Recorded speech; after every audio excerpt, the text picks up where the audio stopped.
Apa sih yang teman-teman pikirin ketika mendengar istilah orang dengan gangguan jiwa?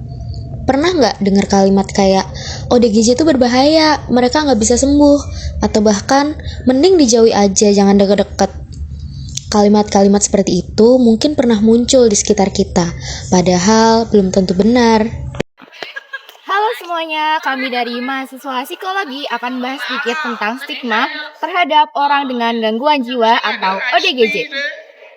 Tanpa sadar, stigma yang terus berkembang di masyarakat bisa membuat seseorang merasa dikucilkan, tidak dipahami, atau bahkan kesulitan mendapatkan bantuan. Nah, lewat video ini kita akan bahas sedikit tentang kenapa stigma itu bisa muncul dan dukungan yang sangat penting untuk ODGJ. Stigma adalah pandangan negatif atau label tertentu yang diberikan kepada seseorang. Dalam konteks kesehatan mental, stigma sering muncul karena kurangnya pemahaman, informasi yang salah, atau pengaruh lingkungan sekitar. Akibatnya, orang dengan gangguan jiwa sering dianggap berbeda, berbahaya, atau bahkan tidak mampu menjalani kehidupan seperti orang lain. Padahal kenyataannya, stigma bisa memberikan dampak yang cukup besar. Banyak individu jadi takut untuk mencari bantuan karena khawatir dihakimi. Ada yang merasa minder, dijauhi lingkungan sosial, atau kehilangan kesempatan untuk bekerja. Bahkan dalam beberapa kasus, stigma bisa memperburuk keadaan psikologis seseorang karena mereka merasa tidak dihargai. Coba bayangkan, jika seorang militan mental, lalu lingkungan sekitarnya malah justru menghakimi, kira-kira apakah dia merasa aman untuk mencari pertolongan? Dukungan sosial tidak selalu berupa solusi besar.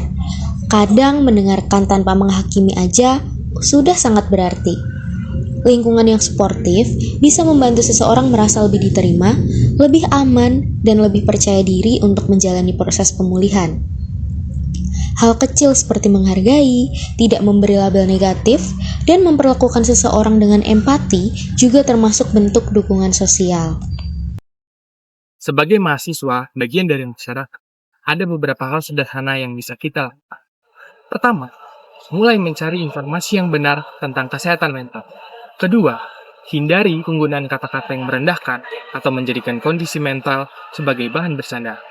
Dan yang terakhir, coba hadir sebagai lingkungan yang suportif dan terbuka terhadap orang lain. Kesehatan mental bukan sesuatu yang seharusnya dijauhi atau ditakuti. Semakin banyak kita memahami, semakin kecil kemungkinan stigma itu terus berkembang. Karena pada akhirnya, setiap orang berhak untuk didengar, dipahami, dan diperlakukan dengan manusiawi. Yuk jadi lingkungan yang lebih peduli dan sportif, karena dukungan kecil dari kita berarti besar bagi orang lain. Terima kasih sudah menonton.